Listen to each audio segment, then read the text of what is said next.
sim racing is all about precision. But do you really know where you're losing time? Your braking, throttle control, and racing line. Every detail matters. But without the right data, you're just guessing. This is where Race Data gives you the edge. Instantly analyze your lap data, see exactly where you're losing time, and make real improvements. Know your weaknesses, fix them, get faster. Stop guessing, start improving. Try Race Data today.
Well, good afternoon everybody and welcome to Imola as we round up and get towards the end of our Radical Sim Racing European Championship of 2025. This is where the excitement is really held. In just over a few weeks' time, in just over a month's time in fact, the World Finals qualifying event and indeed the World Finals themselves will take place, and a driver's champion across the European and Americas Championships will be crowned. But who's going to be there? Who's going to be involved? We're going to find out. A few of those maybe tonight as they lock themselves in, and a few of those who are going to get close to qualifying for either of those events. In the European side of things anyway, in the Radical Sim Racing Championship. This round it's myself, Ewan O'Leary and Nathan Richards taking you through the action with Hugo Louise behind the cameras. And it's Imola. I think a circuit perfectly balanced for these cars, which are quite small. Not the fastest in the world, but not slow by any means either. There'll be a big slipstream on the way down in towards Tamburello, and that's exactly what these cars need. There's the schedule. We'll be going to Zandvoort in 3 weeks' time to settle our champion. And Nathan, it's a very twisty end to the season at Imola and Zandvoort, but as I say, I think that suits these cars quite well. Oh yeah, definitely. I think Imola, as I was saying earlier on, actually is, one of those tracks where it's really tight, but because of how small these cars are, it really makes the racing good here. Most corners you can go for a move, you can carry side by side through most of them as well. So I think we're going to see quite a lot of racing action for our drivers. And then, of course, next time out in Zandvoort, a little bit. It's quite similar actually to Imola in the sense of it's quite flowy, it's quite technical and a very thin track as well, very narrow. So I think it's two perfect ranks to end off the season, but I think these two tracks specifically definitely reward, racecraft and racing intelligence. Let's have a look at some of the drivers who are, we'll get to that in a second, the prizes first of all, and what they win indeed if they get there. The drivers' champion in each class, and we're getting towards the end of that now as well, of course, fighting for the title.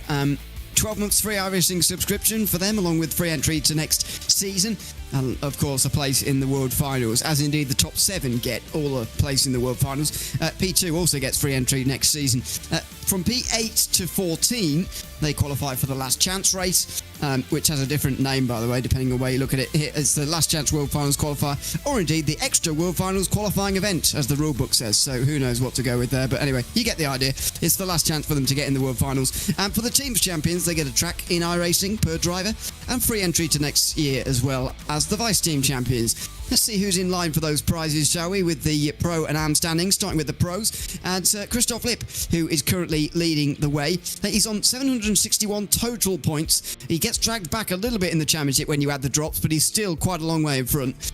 Over 100 points here, with Havek Gullikson and Sebastian Lipp rounding out the top 3. James Barry and Christian Terreno in the top 5. Kjell Larsen and Oscar Sortero quite close, and Oscar Friedrich also quite close. That's really the battle for the top 7 places, although Friedrich has got a bit of work to do, to be honest. The gap is, 38 points with only 2 rounds to go. Quite significant, really.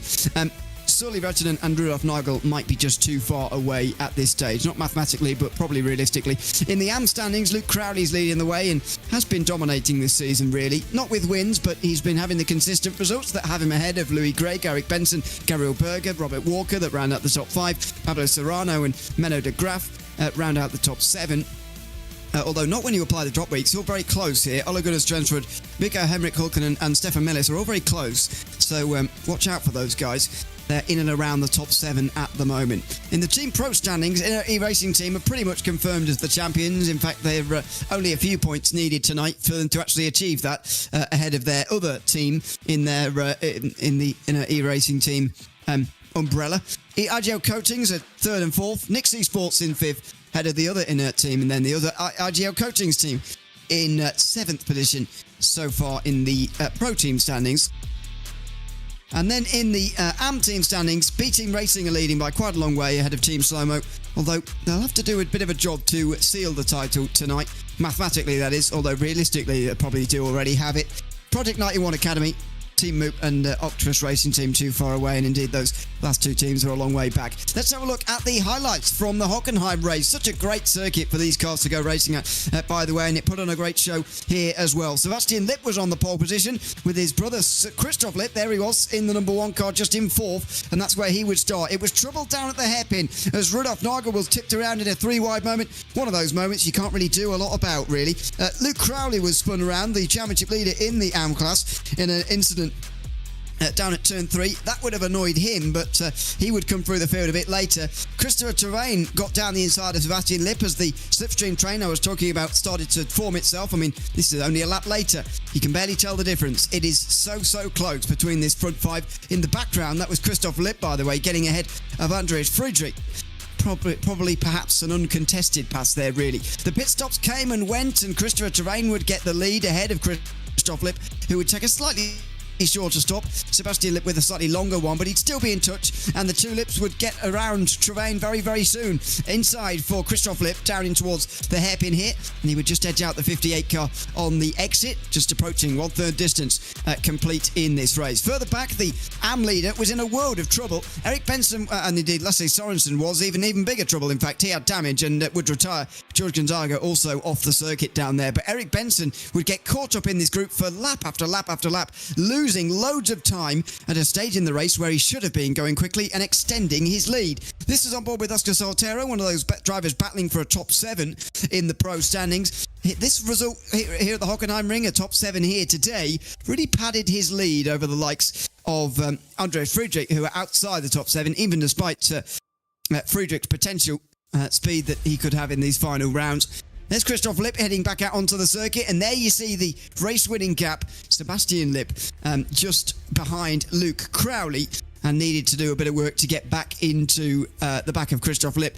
The front guys would continue on. Kim Andre Björklund and Oscar Soltero would use their low fuel to try and go for a bit of an overcut on the rest of the field. That's why they were working together. And eventually Christoph and Sebastian Lipp got back together as well. It wasn't in the end an unassailable margin for Christoph Lipp. It was just a temporary one. Sebastian Lipp got himself down the inside, got himself through on the inside line at the hairpin. Rudolf Nagel would continue his run through the field as well. Perhaps driver of the day for me. He battled his way all the way through and made a lot of great overtakes in the meantime. Sebastian Lipp very nearly spun round there out of the hairpin with just less than 5 minutes to go.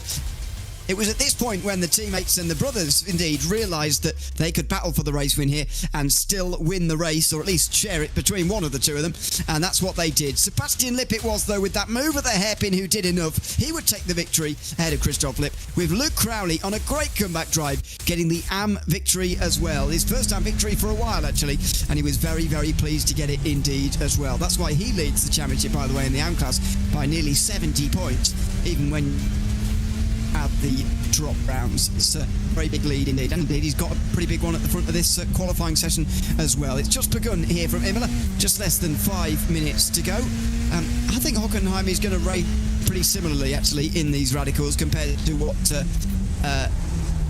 Imola and Hockenheim are going to race pretty similarly for these radicals, I would say, but that doesn't mean that nevertheless the qualifying is any less important, and there's going to be a lot of drivers hoping for these front few rows.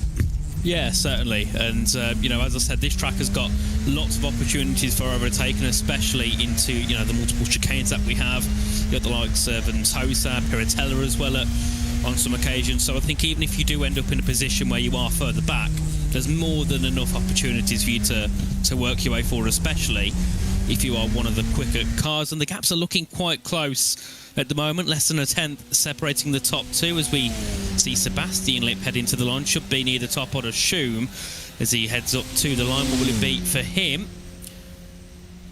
Goes pole. Goes pole for now. 37.2. Ahead of James Barry, who's back again, and Christoph Lipp as well, who's in third place. James Barry, fifth place in the standings. Didn't have a very good race at the Hockenheim. That's why you wouldn't have seen him in those highlight packages unless you were really looking for him. He retired, and so that became one of his drop rounds. And he's fifth place at the moment. Just needs a solid performance, and he will be in the World Finals with a round to spare. Rudolf Nagel through the final couple of corners is by no means safe at all. He's 11th in the standings and needs to try and move up, or indeed accepts that he might well be in the qualifiers. We'll wait and see on that, but he's coming towards the line right now as well. 37.2 to beat. That might be pole. If that time's to be believed, it is indeed pole position. 13 thousandths of a second. It is a close qualifying session so far. It certainly is, as Luke Crowley up into P6 there, just over 2 tenths away from that top time. That is brilliant for an AM driver to be up in the top 6. That's nearly 10 positions ahead of Pablo Serrano, second in the AM class. Currently, we've got Eric Benson sitting third in their class, as Andreas Friedrich now heading down in towards the final couple of corners. The two Ravazzas, we'll see what he can do on this latest lap. Currently P8. We'll be looking for a couple of tenths of improvement, I'd imagine. Need that at minimum to go up even one position, never mind go up towards the top, so we'll see what he can set on the board. It should be a decent lap here from Andreas Friedrich. It will be 37.370. That will put him up into the top 5 there, just over a tenth away from the time of Rudolf Nagel.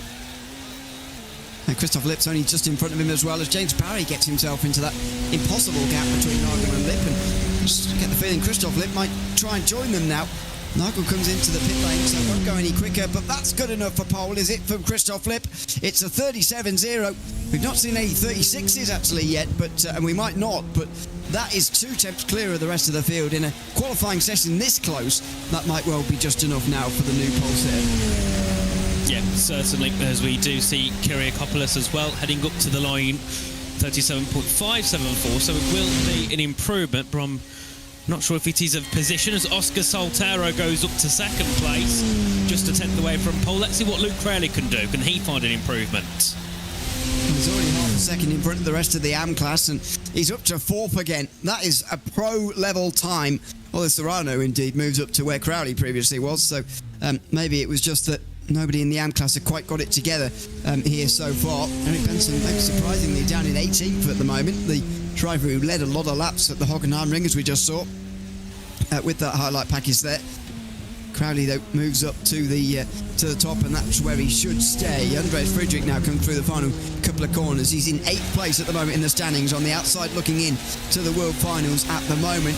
He needs to try and pick somebody who he can gain points from here tonight, and that might be Kjell Larsen, who is, I don't think, here today, unless I've missed him somewhere. Over the line for Friedrich.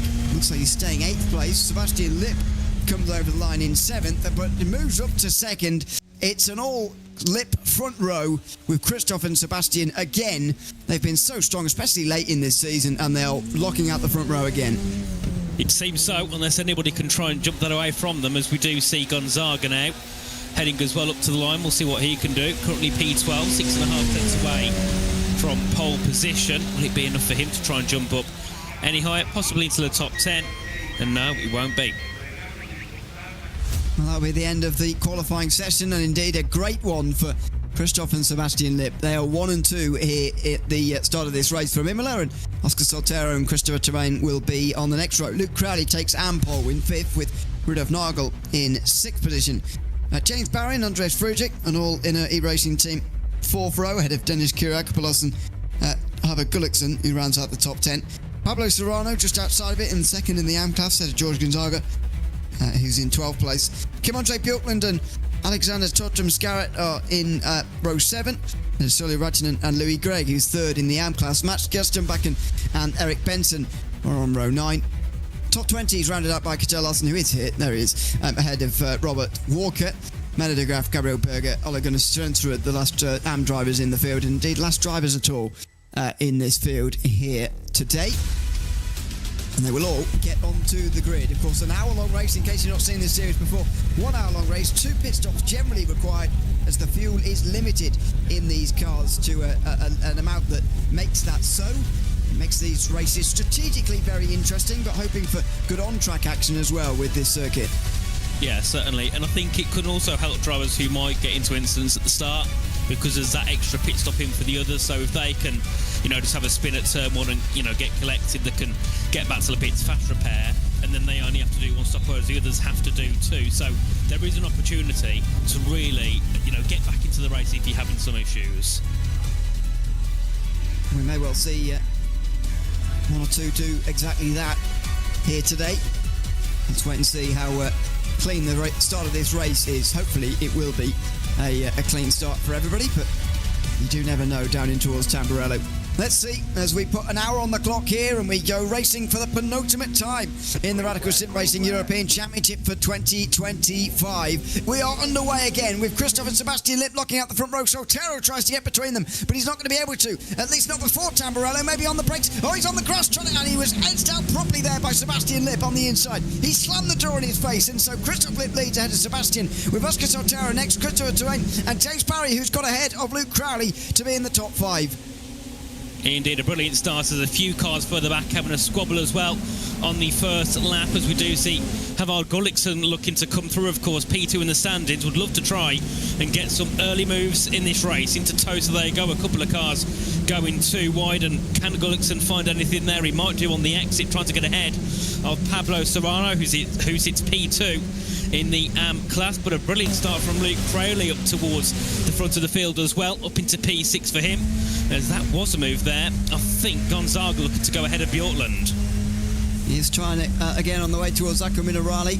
Further in front, Havik Gullikson got up into 11th place. Serrano's in the top 10 as well, trying to chase Luke Crowley, but that's going to be very difficult indeed, even with Crowley losing places on the start of that race. Up into Variante Alta at the top of the hill, and there's a look back from Terrain. There's no real breaks in the group, I've got to say. All the way down, there are no gaps bigger than a second until you get down outside of the top 20. So it's a promising start for this race that everybody's staying so close, but will anybody be able to live with Christoph and Sebastian Lipp, who are 1 and 2? It's going to be difficult because their pace looks insane. I mean, even on the start, they looked really good down in towards turn 1. They placed their cars correctly, and they still hold a nice, comfortable lead ahead of Oscar Soltero as they head down to the first corner. Is there going to be a possible move here between the two Lipp brothers? No, they all tuck in to the slipstream as they head into the Tamburello chicane, as there was James Barry. I think having to have a little look there as Luke Crowley was closing in, as we head our way down towards the Villeneuve chicane, as we can see Terrain there just keeping a couple of tenths of a gap to James Barry. As further back here's Pablo Serrano. As you said, nobody was a second apart. Well, there we go, it's 2 seconds between 8th and 9th. And Gullikson is flying down the field, unfortunately here.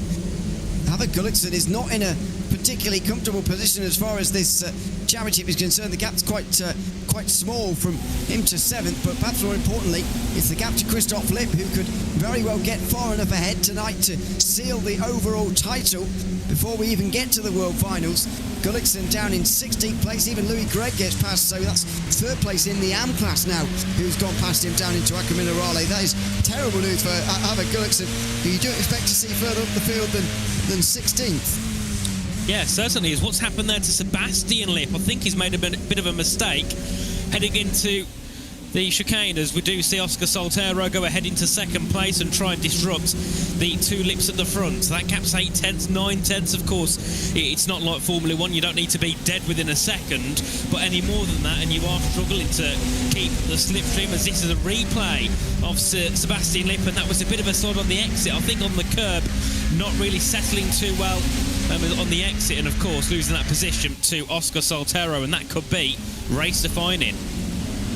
Maybe it's easy to say from here, but it feels like he could have saved that slide without locking the car down completely. You'd lose a lot of time doing that, although it is preferable to spinning completely. Side by side and wide for Nagel as Kim-Andre Bjorklund goes through, and Soltero's now challenging Sebastian Lipp, so Christoph Lipp's being given the lead already. We're not even 5 minutes into this race. You'd expect to see a long slipstreaming battle around here, as off meanwhile goes Sully Raikkonen. That doesn't look like it's going to happen at the front right now with Christoph Lipp out front, although Sebastian Lipp again holds off Soltero for second place. So it's creating a big gap now, less than 5 minutes and 1.5 seconds it is. Yeah, and that really makes, Christoph Lipp's day a little bit easier because, of course, both Lipp and Soltero have made mistakes, and that is really what Christoph needs. If that's the case and he's consistent, this could make his race go even better, because then we've got Terrain and Barry all, backing up as that's wide again for Lipp, and I think he hit the barrier slightly. I don't know if he grabbed the wall or not, but he's certainly lost a lot of time. He's not enjoying that chicane at all. It was power down on the exit that he struggled with last time, and now he's struggling on the way into it, or sort of midway through it. There goes Crowley. Oh, and now he's probably gone. Contact with Friedrich, who could have really afforded that, not to do that. Dinos Kyriakopoulos gets through as well. Pablo Serrano's, he's just not in control of that car through Variante Alta. And then it's just snowballed down here. I would imagine that at some point these tyres are starting to get quite warm. It's only 34 degrees Celsius on the circuit. It's October, but it's not cool either. And if you're starting to go for big slides and spins, and you do end up in trouble. Crowley gets cleanly down the inside. It is a bit of contact, I suppose. But that's more contact for Sebastian Lipp, and it makes sense that he decided to come straight in after that. Yeah, certainly. I think he was a little bit aggressive there, trying to get back ahead of Crowley, but that comes with anger after making such a big mistake, as here's a battle in towards the Villeneuve chicane as they all make their way through, as Libby Greg goes ahead of Sondre Larsen, goes back ahead of Greg as they head down towards Tosa. Then behind I think is Menard de Graaf looking to try and go through possibly as well, as they head out to the exit up towards Piratella, as Greg does cut back over and goes back into 14th place as we head our way up to the top of the hill. Is there going to be a move? It looked like it, but I think that was a back out there from Libby Greg. Back down the other side of the hill, and Craig is a long way back from the next AM driver, but it's an overall points system you've got here, not a class points, so these positions still worth having, although they might be difficult to get from Larsen, who is currently 6th place in the standings, by the way. Ideally would have liked to beat Friedrich today so he could put his feet up next week and not worry about qualifying for the World Finals or not, but if he's beaten by Friedrich today, then he can't relax. Not yet, anyway. Friedrich now gets past Crowley, so as I mentioned, that's for an overall position, even though they're not in the same class. And that means that would be points available there for Friedrich with that pass, although he's about to lose them again straight away. Crowley comes straight back at him here for 5th position.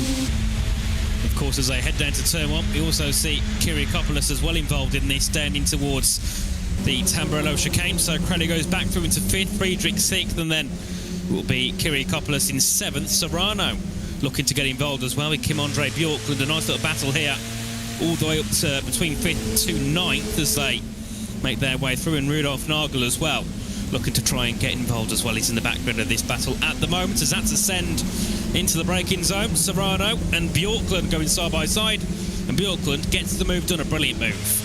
Well, he's still absolutely side by side. It was a long, long way back into Tosa where he went for it there, but you can do it. It's a big hairpin, and he does finally seal it at Piratella. Goes quite wide, and here comes Pablo Serrano on the exit. Doesn't want to give it up just yet, so, well, I guess he wants to stay as close to Crowley as possible, but now backs out of it. He's on the outside of Acqua Minerale, but I get the feeling whoever was on his inside, he would have preferred not to have to be on the outside of them into that fast right-hander. Very difficult right-hander as well. When you're on the outside, you can very easily end up off the road down there if you're not careful, and now he's let it get to him a little bit. Serrano goes a bit wide, a bit of a slide, and Rudolf Nagel will get straight through into 9th place. Indeed, and I think so far what we've seen with these radicals around this track is mistakes are so easy to make. So drivers, if they're consistent and they're, mistake friendly, this could be a really good race for them. So, the likes of Nagel and Bjorklund, they've, capitalised off people making other mistakes, and that's one thing that they've got to do all race long. If they know their pace isn't, at peak like it is for the likes of Lipp and Soltero up at the front of the field, but Serrano is coming back here at Rudolph Nagel in towards the Tamburello chicane, but no move can be made on this occasion. Further ahead, this is Denis Kyriakopoulos on the back of Andreas Friedrich and Luke Crowley as well, leading that pack in towards the Villeneuve chicane. And you can see there Friedrich once again really close to the back of Crowley, as I believe that indicates the black and white P is a black flag for Pablo Serrano. And now he's gone for a spin as well. Frutosa and more contact with Gullikson. Well, this is going from bad to worse now for Pablo Serrano. In this race, he's 6th place in the standings right now, by the way, so he can't really afford to lose points to the likes of Svensrud and De Graaf and Hukkanen, who are just behind him in the standings, so that is not good news. You are right, that is a black flag, but the question that is immediately posed from that is, what is it for? Is it for reaching the incident limit in 10 minutes, which feels impossible, but I guess it's not, or something else, because that is very, very early indeed to be reaching the incident limit inside the first 10 minutes of the race. Even though this is a difficult circuit and everything, it's not quite that difficult. You shouldn't be getting any penalty within the first 10 minutes, really. No, I mean, I think the worrying part would be that he's got 50 minutes to go. If he can't not get 15-point incident points in 10 minutes, he's got another 50 minutes of it, so it could be a long, long race here for Serrano, as we do see Kyriakopoulos pull into the pit lane early in this one. Of course, it is a 2-stop mandatory race here in the Red Bull Series, so of course we are going to see some drivers enter in the pits early. Some of them might go a bit later, as that will be Friedrich ahead of Luke Crowley. Has made the move a couple of times, but every time Crowley got past, and with the way the slipstream works on these cars and the aero, it does make them brilliant when you're following them in a straight line. As now, here comes Kim-Andre Bjorklund looking to go up the inside in towards Villeneuve chicane. Can't quite get the move done. He's got a decent run though into Tosa. Might go for the outside line on Luke Crowley to get that move and to jump up into 6th place as they exit side by side, but I think Bjorklund might get that move done. That's a very good sort of work around there. He worked on that move for a few corners, and that's what you're allowed to do in these cars, really. The size of them is such an advantage. It's hard to stress just how much the size of modern race cars, especially at the very top level, do diminish the size of this circuit. I know it is quite narrow anyway, but these cars don't look so big round here, and look at the racing he can have as well. Bjorklund working on Crowley for a few corners there before making the move into the hairpin. And now Rudolf Nagel is going to set about doing the same as well. He even had a look down the inside at the chicane there, but he couldn't quite manage it. And he will have to try again somewhere else. But Crowley's just losing a few places, and he's in danger actually of being in a similar position to what Benson was last round, where he had a good start, and he hello, by the way, hello RaceSpotTV. He had a good start, Benson, but when you get caught up with all the pro guys, they tend to fight each other, obviously, and if you get caught behind that, then you're not using your speed when you should be, and somebody running in clear air further down with an earlier pit stop, like what some of them have done in the AM class so far, can take a big advantage on you if you're stuck behind those guys who are fighting. Yeah, certainly. And I think, look at that. In the matter of 5-6 minutes, you've seen the gap from Crowley to Greg in position come down by at least 3 or 4. It was, I think, Greg down in 13th, 14th, and now the position is only separated by 2 between those guys. As Kim-Andre Bjorklund, another move, this time up into 5th place ahead of Andreas Friedrich. He's had a really good first opening couple of laps, was down in P10 I think at the start, and he's now up into P5, has made some brilliant moves and capitalising off where other drivers are kind of caught off guard by him going for some overtakes. So brilliant so far for Kim-Andre Bjorklund as we continue our way on, as Crowley closes back into the rear of Andreas Friedrich, and then Rudolf Nagel still in 8th place, just watching ahead and waiting for something to fall into his hands as we head down towards the Variante Alta once again. And I think it just proves once again how brilliant these cars are actually for racing. They might not be the quickest, they might not be the most stable, but they can certainly race. Yeah, absolutely. Fantastic for racing. That's why we've enjoyed the Radical Sim Racing European and America's Championship this season. 20 rounds over the two of them, over the course of 20 different weeks on 20 different circuits, I think. Although maybe there's some crossover. There's certainly no repeats in each 10 of either the European or America's side of things. Because follows the real iRacing schedule, the Radical Esports Cup, which you can also see on Friday nights on RaceSpotTV, by the way, every night on 2100 GMT time. as Louis Gregg now comes into the pit lane alongside Gabriel Berger from the AMS. These are the kind of guys who can benefit from Crowley getting caught in big groups, although they're not the first. As I mentioned earlier, we've already seen Robert Walker and Eric Benson and Ole Gunnar Svensrud, for example, into the pit lane trying to do exactly that, but he'll be getting slowed down by the likes of Björklund and Friedrich if they start fighting, and they'll just be going at their own speed, albeit behind for now. They can do a bit of an undercut and get ahead for later on, so he's got to be very wary of this at the moment. Indeed, and I've been looking actually at the lap times from our leaders, so it seems at the moment Lip hasn't got the most ultimate pace. His best lap's a 0.29 with a last lap of a 0.3, whereas Solterra behind him, best lap of a 0.10 and last lap was 0.2 quicker. So is there still a charge on the cards possibly for Oscar Solterra? Because that gap went up to over 2 seconds. It's now been brought down to 1.8. At a moment it was down to 1.3. So, you know, maybe even though it looks quite simple for Christoph Lipp out in front, I think he's got to be wary of that challenge from behind us. James Barry as well closes in to Oscar Solterra too. And the gap for the front is not that big, although we're about to have pit stops, so Christoph Lipp leads them in. It looks like 15 minutes is about the stage where they all run out anyway, and here we go. Careful on the brakes in this big group here. If you make contact with each other, you'll block the pit lane, for goodness sake, and that will cause a big problem. But have a look at the pit stop times here as the top 10 all come in. It was only 10 who hadn't pitted yet, so watch out for all those times. Sebastian Lipp is the first of the guys who have stopped. He did 15 seconds in the box. It's a lot less than that from Christoph Lipp, or second less than that for him, 13.9. And so he's, 10.9 I should say, can't read, 10.9, and he's going to be a long way out front. He didn't want anybody getting into his slipstream. That's why he went for such a short stop, and he wanted to avoid a big group like what's been created behind. All of the pit stops, oh my word, this is a huge group. Or it could be, maybe it's just very compressed because of a very weird thing can happen here if you all take different levels of fuel, and you relate that to the positions they all came in for. I mean, Björklund's way down to 9th, but he spent ages in the pit lane, 20 seconds, so he'll go for a very long middle stint now, but they can all converge very easily, and exactly what I was talking about earlier, Crowley can end up in a very big group here of battlers, and here they are. I mean, if you take on, you know, different amounts of fuel throughout your pit stop and you had different gaps to each other beforehand, it all converges, if you're unlucky, in a very weird way that you all come out in a group together, and it looks like that's what's happened here for the guys who are about 8th place on backwards, maybe even at 9th place, say Björklund, who took that really long stop on backwards. It's a massive group from here on. Yeah, certainly, and I think it's going to allow more drivers to move their way forward, as here was Havard Gullikson heading through, I believe that is the first chicane, and at the Tamburello, and a massive jump over the curbs. That is certainly not what you want to be doing every time you hit through there, because it's very easy for you to lose the car through there and end up into the barriers or off into the gravel and the grass as we continue our way on. Kim Andre Björklund, as you said, down to 9th place after taking a longer pit stop to go for some more fuel.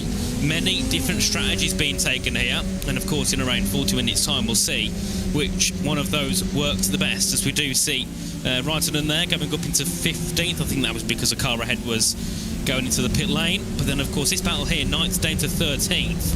Of course, got Björklund, Gullikson, Gonzaga, Gestrembakken, and then Tofton Scarrett all in that one. This could definitely get a little bit spicy, and I believe after looking at a couple of the cars, there are a few teammates here as well. Yeah, there definitely are. I mean, as Kyriakopoulos gets down the inside of Crowley, that's fine for Crowley. It's that big group he wants to avoid being part of. Yeah, they may not necessarily be in the same team scoring points, as it were, but that doesn't really matter. You act like teammates on the circuit, especially the iRacing team or IGL Coatings, who also will all work together, of course, and there's a lot of them in that group there for IGL Coatings, 3 of them, in fact. Who is it in there? I think Gullikson, Gestrembakken and Tofton Scarrett all in there for the team. And in the middle of it all, George Gonzaga, who's without his teammates. And there's the look back from Kyriakopoulos on Crowley. He's a teammate as well of Gonzaga, by the way, but not in the same group. He's going to be looking on forward to Andreas Friedrich, maybe another teammate who is just in front of him for the moment. But this is the middle stage of the race. We're either going to see a massive battle in that middle group, or they're just going to follow each other through the whole part of this middle stint. Let's hope that it's not the latter, but it could be, because it is sensible for your race, really. When you're not around the people you'll be battling later, it is sensible to to run your own race. Yeah, certainly. And I think that can go into, go for Luke Crowley as well. I think if this pack does catch him up, which it looks like they are doing so, I don't reckon he'll fight too hard with them, because his, main thing here is to finish the race. He's got a decent position over the other drivers in the class, and even though it's based off overall position, he still gets his prize for finishing top of the top of the standings in the AM category. So as long as he can just finish ahead of Louis Grieg and pull that gap up a little bit higher, he might not be too content on battling these pro guys for position, because what they're doing is going to be a lot more aggressive. They're fighting for a lot more than Crowley's at the moment. And this is on board with Sebastian Lipp, who might be giving us our first idea as to what they are deciding to do in these groups. So far behind Soltero, although they were showing pretty similar speed in the first race. In fact, in the first stint, last time round they were only separated by less than a quarter of a tenth. And to the fastest lap as well, Soltero's actually been quicker than Sebastian Lipp, so clearly not an imbalance there between the two of them, but they'll just try and catch those in front as much as they can. They'll both have, or at least Soltero certainly will have shorter stop than Barry, Gervain and Christophe Lipp, but this is always the exciting thing about this stage in the race as well. While they may not battle with each other, we don't know where they're actually going to end up, because there's not a single two drivers who have spent the same amount of time in pit lane through that first cycle, so it's all going to be different on the way out again.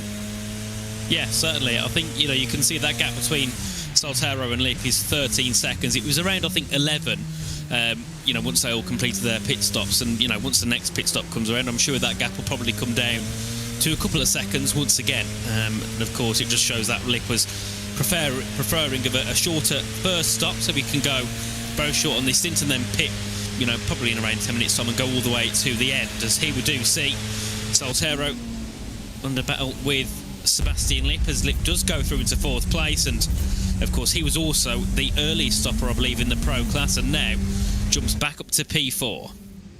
Saved a little bit of fuel there, did Soltero, as he let Sebastian Lipp in.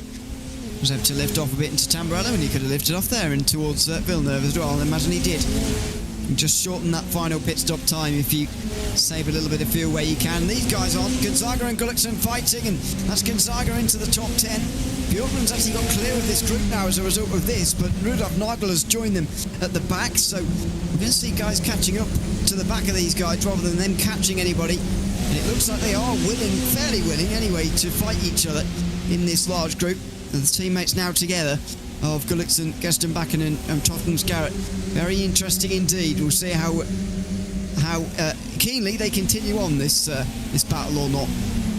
Certainly, but also even though these guys here, 11th to 13th, are in the same team, there's definitely going to be an element of some of them wanting to move forward if they've got the pace to do so. So this could certainly get quite interesting name for the team as they make their way through the Variante Alta. And for a moment there, it looks like Gullikson was going to hit the back of Jorge Gonzaga as they head down towards the two Ravazzas, and then it's side by side between Gestenbakken and Totten Scarrett as Scarrett just go through into 12th place, and then next will be Rudolf Nagel looking to go ahead into 13th as they make their way through the final corner once again, through the final Ravazza, and down towards the Tamburello chicane we go once again. And I've noticed as well, I know that Christophe Lipp is on lower fuel than the others, I presume, but he's still pulling that gap out quite nicely. He's been putting in some brilliant laps over the last couple of minutes as Gullikson goes through on Gonzaga once again. So they are exchanging places. Is this a strategical thing now actually between the two of them? Because you can sort of tandem along like this, try and go a little bit faster by letting the faster driver go past each time, at least faster because of the slipstream, which allows them to go through, and maybe that will work. They're trying to chase down Kim-Andre Bjorklund at the moment. He spent a very long time in the pit lane first time round, but it's not out of the ordinary for strategy. I mean, Oscar Soltero spent the same amount of time as further down in the field did Manu de Graaf, by the way, as this is I think a replay of a spin further back for Eric Benson through the Variante Alta. So like those curves again, catching people out, look very, very difficult over the top of the hill there, and Cattell Larson's also been caught out. Yeah, indeed, both of them doing pretty much the same thing. From what we've seen so far, the Variante Alta has been a difficult corner for people to get right, because you go in on the brakes, you're trying to lift off the brakes and then get on the throttle as you're turning in over heavy curbs. It is just a recipe for disaster in many cases, and I think it's not the last time we'll see drivers making a mistake at that corner, and it's not just in these cars. In many different cars, you can run into mistakes in the Variante Alta. It's what makes it, such a tricky circuit, Imola. It's not an easy one at all with all the chicanes that you've got to fight your way through. As we continue on, and Kyriakopoulos ahead of Crowley, as this is James Barry getting ahead of Christopher Terrain, and actually he ends up off the circuit, a bit of contact and onto the grass. Oh, and he spins, getting back on as well. Christopher Terrain is in the way. Oh, dear goodness me, Sebastian Lipp and Oscar Sotero nearly got clattered into there, and that would have been a huge crash through Tamburello. Thankfully we get away with it, but Terrain there could have rejoined the circuit a bit more carefully. The thing that instantly took him off, though, wasn't his fault. I think James Barry was trying, or indeed thought, he had the clear line and indeed the racing line going into turn 2 there. He didn't. He came across here as if Terrain was letting him go, and he was to a degree, but he wasn't letting him back on the racing line. And there you go, he's still at an overlap. He goes wide, and then, this part's down to Terrain. The initial part isn't, as I say, but this part is. He could have rejoined a bit more carefully. He nearly took himself out along with a couple of others there. Indeed, and you could see there Barry knew he made a mistake, because as soon as they made contact, he shifted back to the left-hand side a bit. So, yeah, of course, I'd say it's, fault on Barry, but it wasn't anything, purposeful. It was just a bit of misjudgment there from James Barry. And, of course, Terrain now down to 6th place puts Andreas Friedrich another position up in this race as we continue our way on. And Rudolf Nagel on the back of Toftum Scarrett's looking to get through to 12th place. Has been looking for that move for the last couple of laps and might have a chance here down to the two Ravazzas. If he goes late into the brakes, no, can't quite go late enough to make the move, but certainly all over the rear as they make their way through. Out of the second Ravazza and down to turn 1 they go once again, and of course you get a right old slipstream down towards the Tamburello chicane, so could definitely be an opportunity here. Where's he going to go? Inside it'll have to be Gullickson. Toftum Scarrett sort of lets him do that, and Nagel is going to be allowed onto the racing line as well, though he doesn't take it fully. Knows the danger of drifting back just when it's not quite bright, and in any case Nagel moves up to 12th position. Mats Gestenbakken has been in for 2.5 minutes there, and he comes back out again, so he was part of this group earlier. Don't know if we've seen what happened to this group, but it's completely disintegrated. They're not really anywhere near Björklund anymore, and they're still chasing him, but they're not anywhere near him. And Gonzaga is with Gullickson. Björklund's actually caught these guys, but Gestenbakken has completely disappeared. I think something has happened to that big group there, and Björklund has very much got away from it decisively. Well, it says on our screens that he's a lap behind. He's standing 22nd, so I think a bit of an issue possibly there for Gestenbakken. It was 2 minutes and 25 apparently in sector 1 last time out, so some issues unfortunately for him, but he was in a good spot, so a big shame for the number 90 car. As we continue on, and here is Kim Andre Björklund on the back of Luke Crowley. He's looking to make another position in this race. Took a longer pit stop to go for a shorter stint at the end as he heads into the first Ravazza. Can't get ahead there. We'll have to go for it down towards the Tamburello chicane, and then as soon as he's parted ways with Luke Crowley, I don't think it'll be that long before he catches up to Dennis Kyriakopoulos ahead in 7th place. Yeah, I would imagine Björklund will just dispatch of Crowley and continue, if Crowley lets him, of course, and he does now. Bit of a chance for fuel saving into Tamburello, and he takes it. In the background, Gullickson and Gonzaga were quite close, but no moves made there. Even Gullickson might have even been shaping like he was defending on the way down in towards Tamburello, but not really. I think Terrain and Friedrich were quite close as well for 5th position. This is what happened to Gestenbakken coming out of... Oh dear, he's just pulled off to the side and retired, so unfortunately that looks like a personal technical problem there that he's been able to fix in 2.5 minutes and get back out again, but that's definitely a technical. Indeed, and of course it's great as well to see that if drivers do have issues on track, which could be software or hardware related, that they do just pull off, get it sorted and don't risk ruining anybody else's race. So nice there to see from Mats Gestenbakken. As we continue on up towards Piratella, he's about for 17th between Robert Walker, Menno de Graaf and Eric Benson. Of course, Benson was the car that we saw a few minutes ago off at Variante Alta. He's now on the back of Menno de Graaf as they head through into towards Aqua Minerale. As there we can see on board of Benson here, of course, will be quite disappointed dropping down to 19th place. Should be, hoping can dispatch Walker and de Graaf quite quickly, as I think he's definitely one of the top drivers here in this class. Oh, a big spin in front. A lot of smoke, and that is Gabriel Berger, who's off the road, and he's just about going to slip behind them, but Benson slightly misjudged the closing speed there and very nearly just drove straight into the side of Berger, but again, they get away with it again and can continue on here out of the final corner and on to the front straight again. Let's see what happened to Berger. It's the power on out of the final part of the Priority Ultra Chicane. A little bit of AstroTurf, a little bit of a overly heavy right foot, and sends you around. These cars are not, the most powerful in the world, but you can't be silly with the throttle either. No assists, so you've got to modulate it, and we've seen a few times already tonight in the first half of this race that guys have not quite been careful enough out of that corner with their throttle application, and they've paid for it a couple of times. Yeah, they certainly have. It's a difficult corner to get right, but as the race has gone on, drivers have got a lot more comfortable there, so it's just about getting into the rhythm and finding new flow through that certain chicane as we head our way back up to Piratella with this battle for 17th. And the Graf is the lead of that one.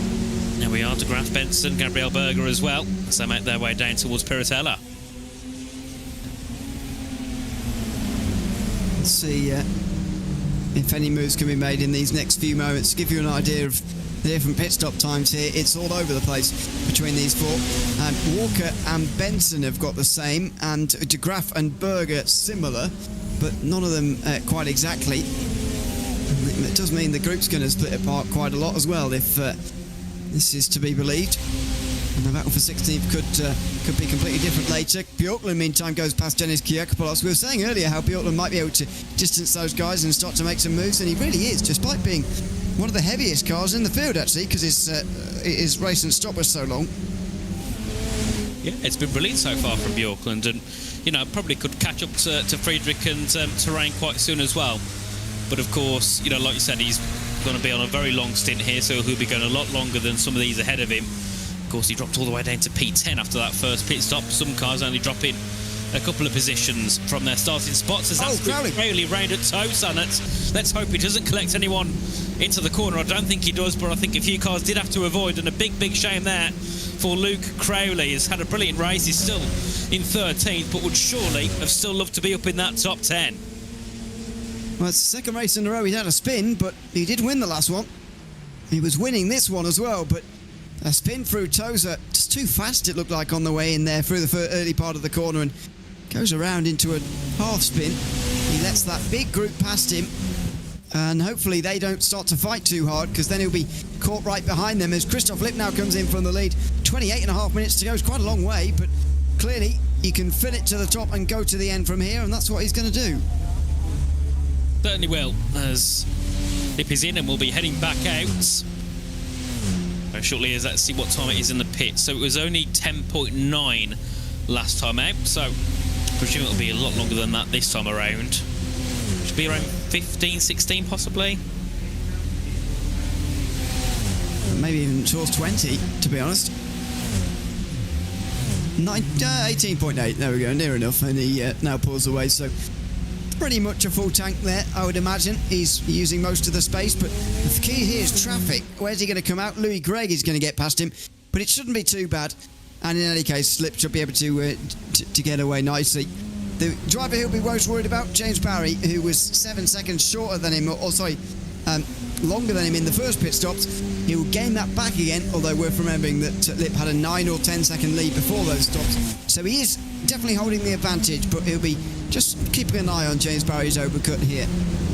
Yeah, he certainly will, and I think he's also got to be wary of traffic. At the moment, he's nowhere near any traffic as he's 28 seconds away from the lead, but of course, as time goes on, there's definitely going to be cases where he does get involved with a few cars ahead of him in position, but that haven't pitted for the second time. So let's hope it does all go to plan here for Christoph Lipp. Of course, in the championship, leads by nearly 100, just over 100 points, to Gullikson, and will certainly go even higher than that in terms of championship gap, as Gullikson, without that second pit stop, is P8. So this could probably be enough for Lipp to get the championship wrapped up. It might well be. Of course, the World Finals where it's at the end of the year, but Christoph will go into that as a big favourite. He'll be coming up against some stiff competition from the Americas Championship though, and indeed the top guys from here returning as well. This is on board with Friedrich at the moment in 5th place in the field, sorry, couldn't find him. Christopher Trevane just up in front, and it's Friedrich who's trying to get into the top 7 at the moment. He's not going to manage that with the day he's had so far. Oh, and that's not going to help either. That was a big slide through Villeneuve, and it does seem that these cars are looking a little bit on the edgy side, I would say, in these conditions at the moment. Yeah, they certainly are. Lots of sliding for the drivers here, but their tyres are also getting older, so that's certainly got to factor into that one. And of course, as they are getting larger on fuel, the cars themselves are lighter, and that does make them a little bit more twitchy, especially with these powerful little machines as we make our way down towards Acqua Minerale once again, with Friedrich in P5 at the moment on the back of Christophe Terrain as they make their way down towards Variante Alta once again. Behind those is Kim-Andre Bjorklund and Dennis Kirikopoulos, and Bjorklund has been brilliant so far this race, up into P6, only a couple of seconds away from possibly jumping up into P5 or maybe even P4. And it makes you think, what could Kim-Andre Bjorklund have done if he didn't start? Then, I think it was P12 he started. What would happen if he started in the top 5? It could have certainly been a very different race up front, as here's a replay.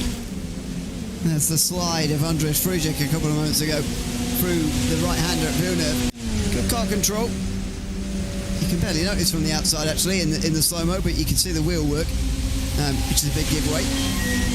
As Gullikson, meantime, comes into the pit lane. These final pit stops are going to start to trickle in now, really, one after the other. So, Gullikson next pulls through his teammate, and Gaston back in indeed just seemed to be out of the race properly. Pablo Serrano looks to be as well, and that's going to put a huge dent in his top 7 chances in the AM standings as well. Serrano only 6th going into today. Can't afford to lose too many points, but he'll have to. Sat down pit lane as Gullikson spends 16 seconds in the lane, and he now gets underway, but a long way behind Christophe Lipp, who is only really going to be challenged by James Barry and maybe his brother as well, Sebastian Lipp. Yeah, certainly. And I think for Gullikson here, with him being so far now from the leaders and having no real chance of a good position, in this race for his standards, I suppose he could just push onto the end and just maybe go, a little bit more than usual on the throttle pedal and braking a bit later, just try and push forward as much as he can. He's got nothing to lose at this point, as here is Sebastian Lipp on the back of James Barry as they head down to the first Ravats, and you could see their Lipp definitely lifting and coasting in towards that braking zone. So certainly looking to save a little bit here is Sebastian Lipp as James Barry and himself continue on. So none of the top 2 in the pitch just yet, but I'm sure as these cars trickle past the pits, there will be a few popping in for their second stop. Of course, only a few drivers have served 2 in this race. I think they're 17th and down, and then the car in P13, that being Christophe Lipp, as we do see Andreas Friedrich in. So everybody in the top 16 bar 1 still has to pit here, as here is Bjorklund. We all also heard there when we were on board with Sebastian Lipp the amount of fuel saving that was happening there out front. They are really saving out there, and I'm sure James Barry is actually doing a bit of saving as well. I would have thought Sebastian Lipp would actually try and battle with Barry to slow him down in aid of Christophe Lipp, but based on the fact they worked together in Sebastian's favour at the Hockenheim to try and get him into the end of the season, into the top 7, they might do the same here with Christophe Lipp, even in the terms of the overall championship, looking in a good position here with Gullikson having the race that he is. He has already made his final stop. It's worth just caveating that, but nevertheless, it is it's looking good for Christophe Lipp in the overall championship, and there indeed goes Gullikson up to 15th position. Still plenty of drivers out to pit for a second time in just over 22 minutes for them to do it. Normally we actually see drivers going quite deep into the race, and not that far off of 10 minutes to go before we see the last stops, but a lot of them have been encouraged to come in early this time, it looks by the looks of things. Yeah, certainly, as we do see a couple of battles on our screen, as Bjorklund trying to hold off from Kirikopoulos here in this race, as that is going to be Sebastian Lipp into the pit lane from 2nd place, goes in for the pits, and we'll see whereabouts he comes out compared to Christophe Lipp, and then Christopher Terrain as well into the pits as well from 4th place in this race. We'll see whereabouts he comes out in this one. It will be interesting to see that gap to Christoph Lipp, who's now just heading into the final corner. He should be ahead, but the question is, by how many seconds? Yeah, we don't really know. We haven't seen the two Lips together for a long time here. And Sebastian Lipp already rolling before Christoph Lipp passes him. But don't forget about the long pit lane here at Imola, the a real long amount of time before you can actually release the limiter itself. And by that point, Christoph Lipp is way more than 5 seconds up the road. In fact, it's closer to 10 at this stage. As Gabriel Berger gets down inside of Mena de Graaf. These guys haven't stopped for the final time, by the way. And they're going to come out amongst the guys who have. So that's going to be awkward for these guys making early final pit stops when they suddenly find themselves around some battling AM drivers who are still yet to come in for a second time.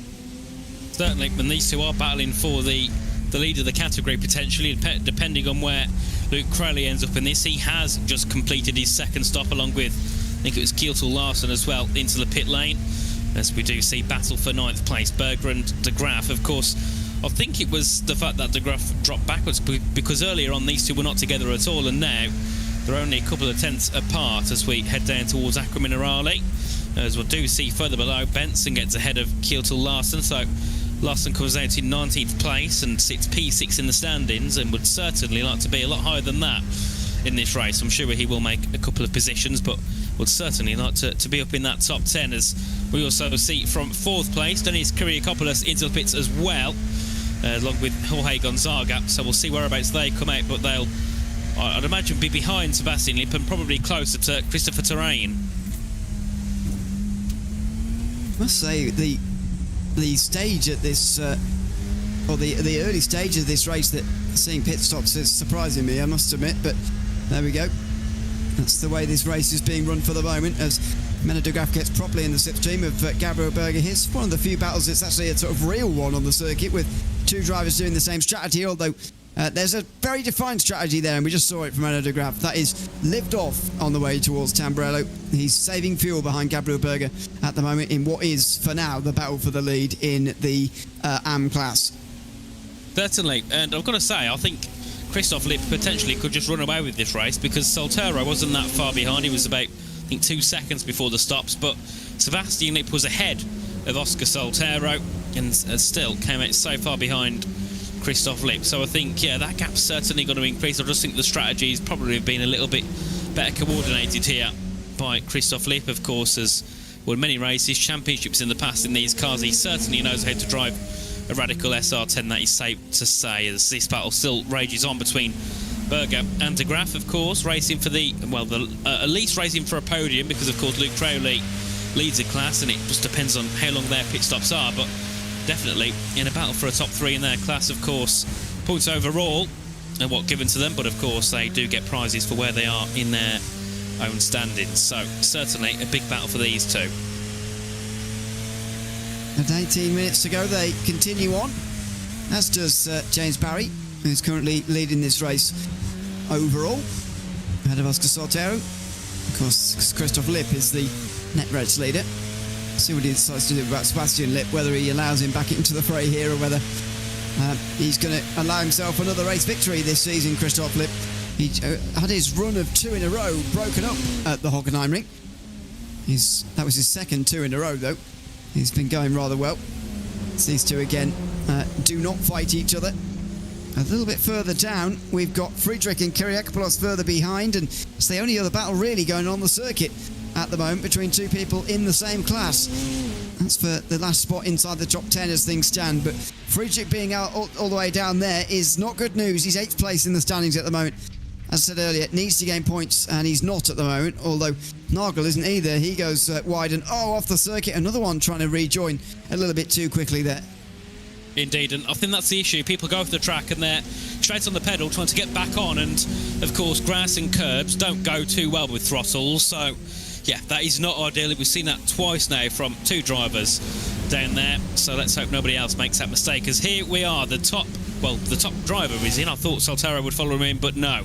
James Barry is in the pit lane, and we'll see how long his pit stop will be. There's 16 minutes to go, so it won't be the longest pit stop, because he won't need that much fuel in his car, but of course it'll be key to see where he comes out compared to Sebastian Lipp. He's going to be around, I think, maybe 13, 14 seconds here, potentially. Not quite as long of a stop as some of those already. And Barry's going to have a better chance of getting past Christoph Lipp than Sebastian did. He'll have a decent chance. Oh, look at this. Oh, there goes Christoph Lipp there. Sorry, we're looking at Sebastian Lipp on the bottom of your screen. He's going to get ahead of him. So James Barry is pretty comfortably in second place as things stand. The gap, though, is probably bigger than what you'd have expected. I was surprised to see Christoph Lipp come through there as early as he did. I was really taken off guard by that, but with 16 minutes to go, he's got 4 seconds here. That surely is an unassailable margin for someone of his quality with this amount of time remaining. Yeah, certainly is as we continue on. And of course, just say Lipp starts making a few mistakes, there's certainly an opportunity for James Barry to get involved. I don't think he will, but you can never know in a race like this with 15 minutes to go. And of course, Sebastian Lipp currently third, as I think that's contact there between De Graaf and Berger, as that was Terrain trying to avoid them both on the exit of Tosa. So I think they've tussled on the exit, and De Graaf's made the better one of that, I think. Now, all of those laps of working together and being nice to each other has come to an end very quickly there, unless it was it wasn't contact and it was just a single spin for Berger around other people. But let's see. Certainly had all the looks of contact, that one, in towards Tosa. He was actually half defending, although there's no contact in the end.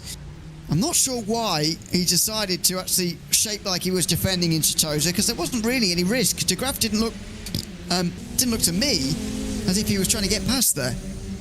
I think even where they are in position, where they are in the race, I don't think it would have mattered that much if De Graaf got the move done straight away. I think, easily Berger could have got back in the slipstream and gone for that move once again, or just stuck with Menno De Graaf. I don't think it was much needed of a defence there. That's unfortunately cost him a position in this race, as we do see Menno De Graaf go into the pit lane. We'll see how long his pit stop will be, and once we get to around the 15-minute mark, you're looking at around 12, 13 seconds max. So you wouldn't see much more than that for these drivers as we head down towards turn 1, as this is going to be Kyriakopoulos and Andreas Friedrich. 9.7 there for Menno De Graaf, so shaved a couple of seconds off what we saw from James Barry. And of course the gap between Barry and Saltero was 3 seconds, and at the moment you could be looking at possibly an 8-second pit stop here for Oscar Saltero, depending how late he leaves this. So there could certainly be a fight on for 5th place, net second, but 5th place currently on track. Oh, side by side between Larson and Benson on the way towards turn 1. Benson shoves him out very confidently there for 18th position. The two of them both made their final pit stops of the day, at least they should be. That's their second stop. Less than 14 minutes to go. It's only Saltero, Björklund and Nagel who are still out front without having made their final stops, and Christoph Lipp's not actually that far behind Rudolf Nagel anyway, even despite the difference in pit strategy there. So it's clear to see the speed that Christoph Lipp has. He's got just over 3 seconds now to nurse all the way home. He's lost a bit of his lead to James Barry, but it shouldn't be a concern at all. It's been another race of domination for Christoph Lipp, who's going to take his 5th win of the season if this comes off. He'll have confirmed himself winning at least 50% of the races with still a round to go. He might even get 60% if he goes back-to-back for a 3rd time this season and wins the final round. Certainly that would be, some insane work from Christoph Lipp, as we do see Gabriel Berger into the pit lane, of course, as the car that came into contact earlier on with Menno De Graaf, and will drop down, I presume, behind De Graaf here, because he was around 4 seconds behind before the pit stops came through. As here is Friedrich, and I think, is it Kyriakopoulos once again? I think they are having a battle, and Kyriakopoulos looking to come back at Andreas Friedrich and towards the Villeneuve chicane, but no move can be made, and I think Friedrich has got that one done and dusted for now. He has, but it's just unlikely to get away definitively at this stage, I think.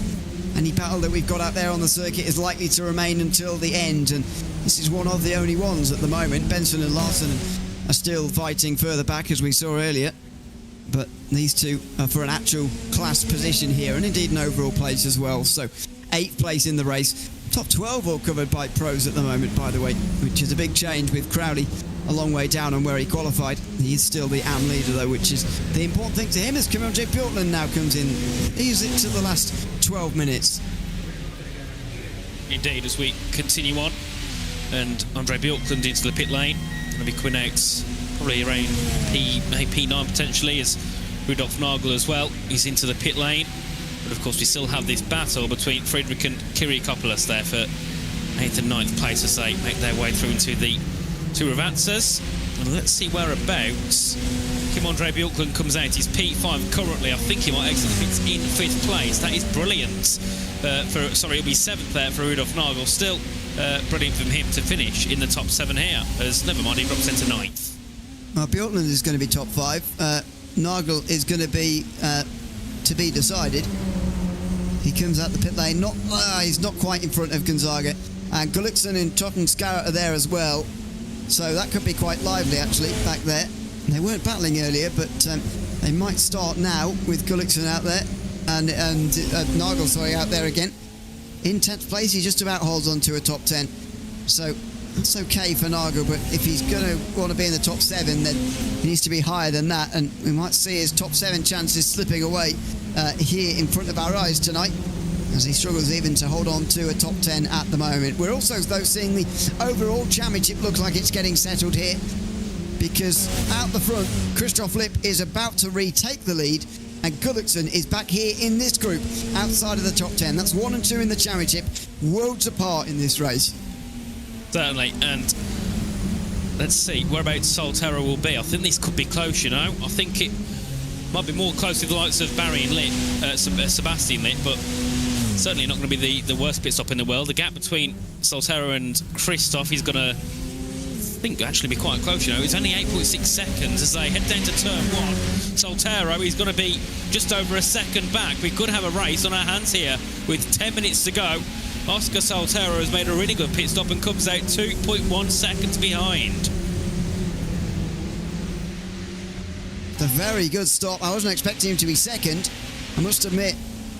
James Barry has got a big job in his hands even to get into that second position again. There's Christoph Lipp, who is only just 2 seconds in front. And you can see now the advantage and indeed why Christoph Lipp went for a short early stop, because it is close right now. But imagine if he'd have been towing Solterra around the whole time. He would have found it very difficult to break away, I think, Christoph Lipp, with the slipstream you get at this circuit in these cars. And so that's why he tried to break the slipstream so much, because he could run in clear air, and clearly that clear air has worked for him. At least it's given him the lead for now. Certainly, as we continue our way on, of course, that gap now 2.2 seconds between first and second, that being Christoph Lipp and Oscar Solterra. James Barry and Sebastian Lipp looming in behind. Could still be quite an interesting ending here, depending on if anybody does make mistakes or runs wide anywhere. That could certainly bring other drivers into this battle for the top 4, as it's kind of been these 4, I think, ever since the start, really. You've had the likes of Bjorklund and Terrain and Friedrich, who've had some decent pace over the race, but these top 4 have been above and beyond everybody else. Look at that gap between Sebastian Lipp and Kim-Andre Bjorklund. It's nearly 7 seconds, and these guys have been together. Sorry, the pace has been, really good from Bjorklund, so it just shows how good the top 4 have been. As we have 8 minutes to go, and I don't think it'll be enough for Solterra to make a move, but he can potentially apply a bit of pressure onto the back of Christoph Lipp, I suppose. I mean, it's I think the performance of Oscar Solterra, which is perhaps most impressive of the 4, for me anyway. He's only just got his first podium of the season back at his first podium since the opening round. He's had a good start, but then just immediately fell into midfield, really, in this race. But back on the podium last round at the Hockenheim Ring, and this would be his best finishing position of the season. He's never finished in second in 2025, so he'd be very impressed indeed, and very happy, I think, with this result. He was fuel saving earlier on in the race. We did have a little bit on board earlier in the first and second parts of the race, and he was just lifting off wherever he could. And that little bit less fuel that he's been able to take has really helped him here to take the shortest final stop of anybody and get out into second position. Barry and Lipp look like they're going to fight for third between themselves, so Solterra's going to get second. We'll see whether he can catch Christoph Lipp. Probably not, but the gap's only 2 seconds there, and the battle is on for the last spot on the podium as well. Certainly is, and you saw once again Sebastian Lipp running a bit wide and a bit of a snap on the exit of Variante Alta. That's the one thing that he needs to nip in the bud for these final 6 minutes in this race. He's going to catch up on the back of James Barry. might bring that gap down to a couple of tenths between the two. It's 6 tenths currently as they head down towards the Tamburello chicane. Will come down to 4 tenths as they hit onto the brakes and make their way through the first sequence of corners. However, up front, the gap is pretty consistent between Christoph Lipp and Oscar Saltero. Still at around 2.1 seconds, 2 seconds dropping temporarily below 2 seconds, but we'll have to see how that can change this race. I think if you can see Oscar within 1.2, 1.1, there's a chance for that slipstream, and that could certainly change things. So Christoph Lipp hasn't got to be quick, he's just got to be consistent for these last couple of laps. And there's indeed not very long to go at all here. It'll be probably 4 laps at the line. And so Saltero does have a little bit of time if he can use it. Sebastian Lipp has gotten into this slipstream quite quickly in this sort of chase that he's been putting on to James Barry, but ever since gaining that slipstream, he's not really been able to do very much with it. He's certainly not in sort of passing distance at the moment as they go into the Variante Alta over the curves again, which these guys have negotiated well, at least in the last few minutes for Sebastian Lipp. He had trouble with it earlier. He is closer this lap though as they come down into the hairpin at the bottom of the circuit. Oh, he has a look on the right and indeed maybe a peak on the left, but no way of going through. He's going to have to try somewhere else again. Either 3 or 4 laps to go. Going to be quite close. Just over 5 minutes anyway for Sebastian Lipp to get himself past James Barry.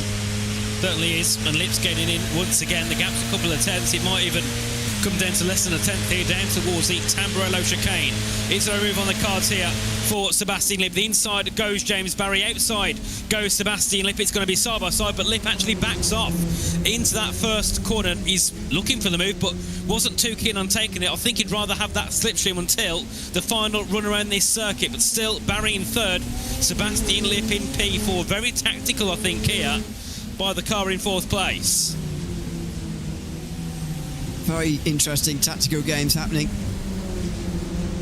And he must be confident in his speed to get through at another stage, because passing up opportunities like that is not something you see too often. That, by the way, might be one of the reasons for this gap at the front coming down, by the way. I've just seen Odegaard and Strensrud further up front there. He's just gone a lap down to Christoph Lipp, and I think he might have been the reason why Lipp was losing time there, because it come down as low as 1.5 seconds. Now that Lipp's passed him, you can see the gap open up to nearly 1.8 again.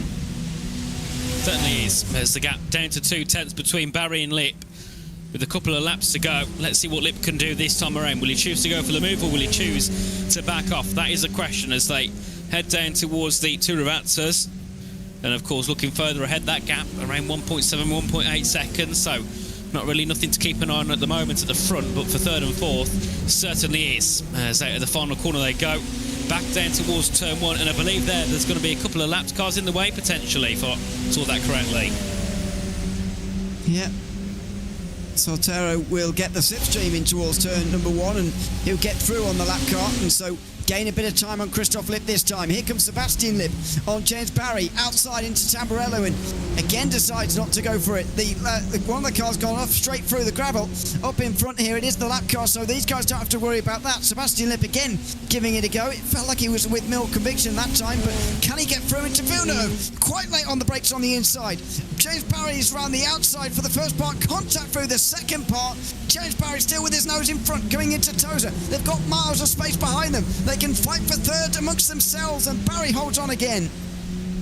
Brilliant battle in there by those two as they head up towards Piratella, and Lipp goes to the outside. Going to look for the run, but can't quite do so. Later on the brakes by James Barry.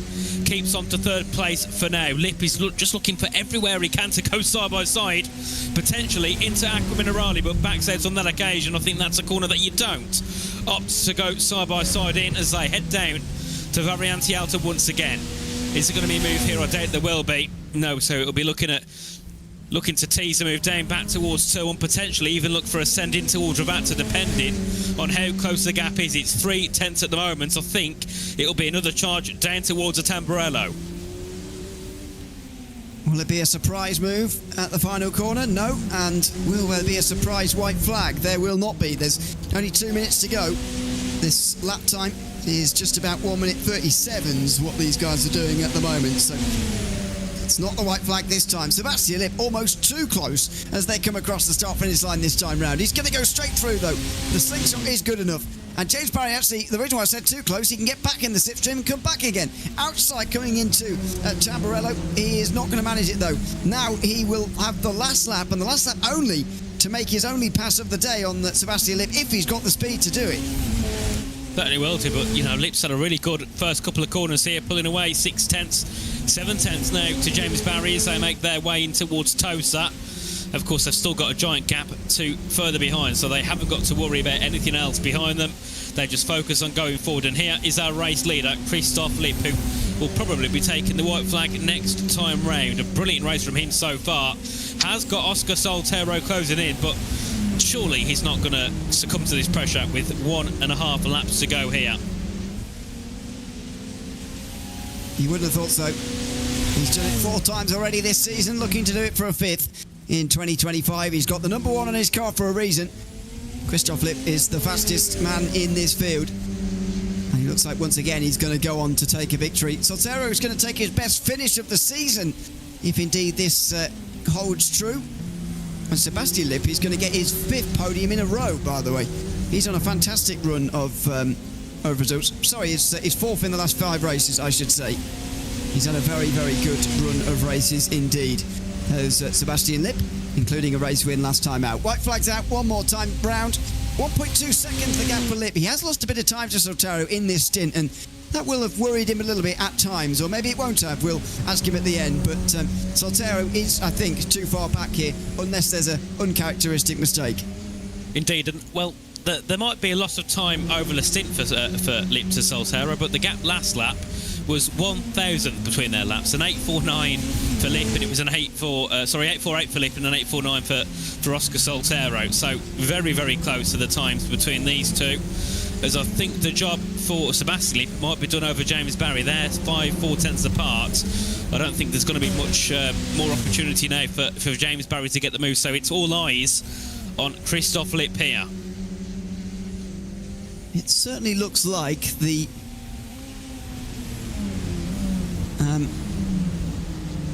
the pace is with Sebastian Lipp, certainly in that battle with James Barry. But there you go. Sully Retton and Luke Crowley, meantime, received black flags, and that could be massive for the AM win.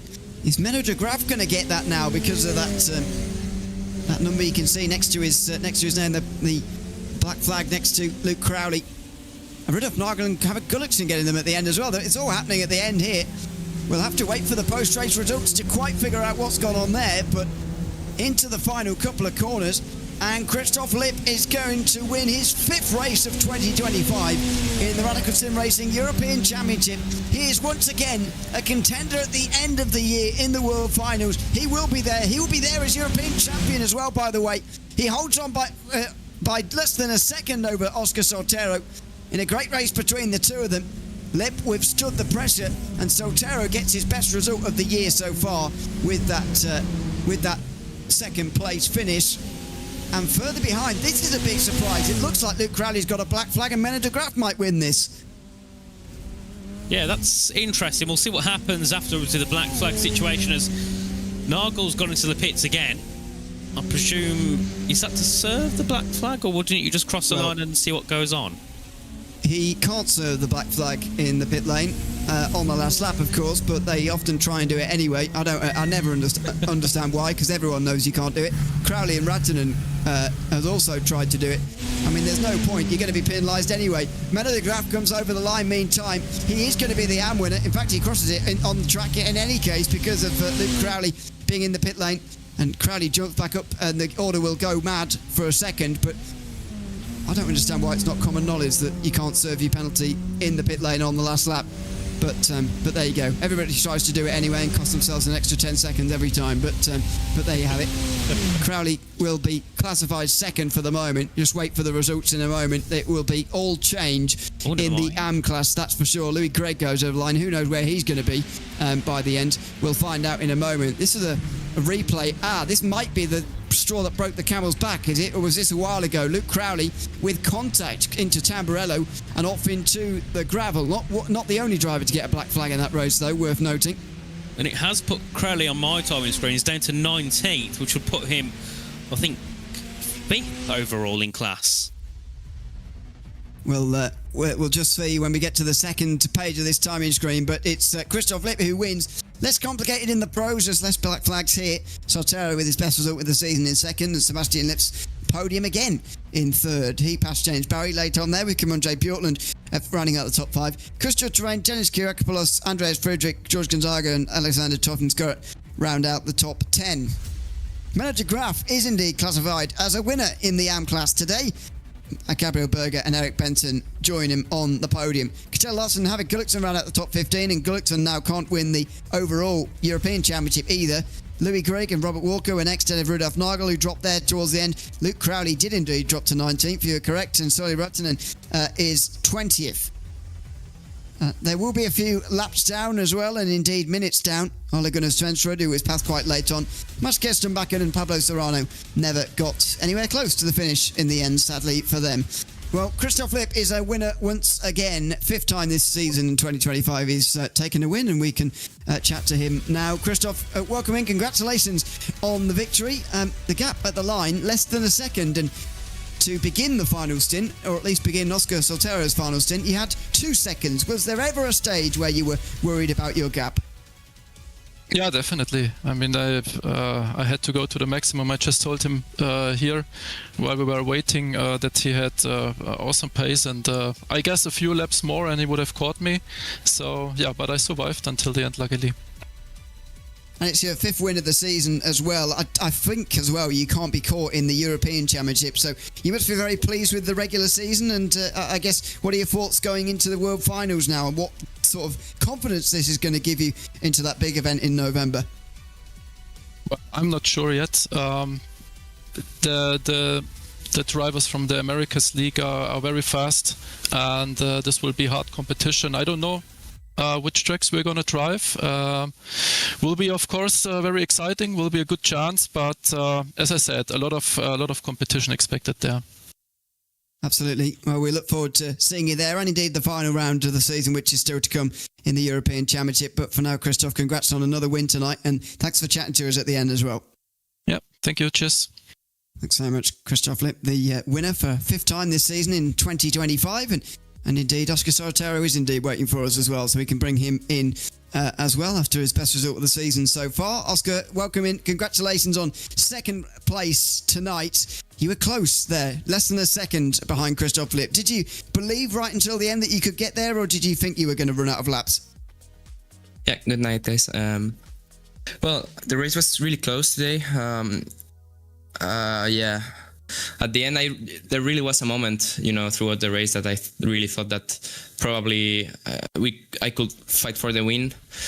But honestly, once you get out of the pit lane and you get out in 2nd place with 2.5 seconds to go and only 10 minutes, I think, that were left, I knew it was going to be really, really difficult to get him, and in the end, that's what happened.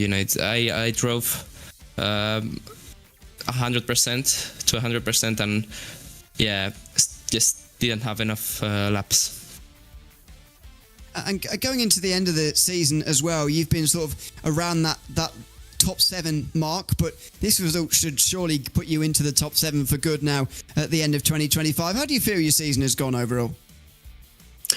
I have improved with the races. I think, going into this championship at the beginning, I didn't have experience with the car, and there have been some races this year where that was the problem, the inexperience. But yeah, I have improved my pace, I have improved my consistency throughout the year, and these last 2 races are the proof of that. So really happy with especially that how I have improved, and I hope I can maybe fight for the win in the last race and in the World Finals as well.